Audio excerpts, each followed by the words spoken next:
going to be learning React from scratch. I'm not a super beginner, but it's been a long time since I coded with React, and I believe a lot of things have changed.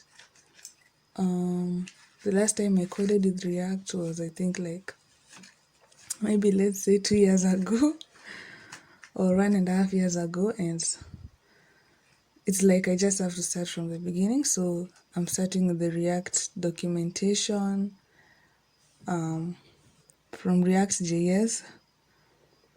Yeah.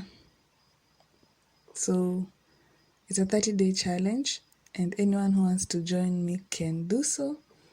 I'll be sharing my resources that I'm going to use every day. Let's code.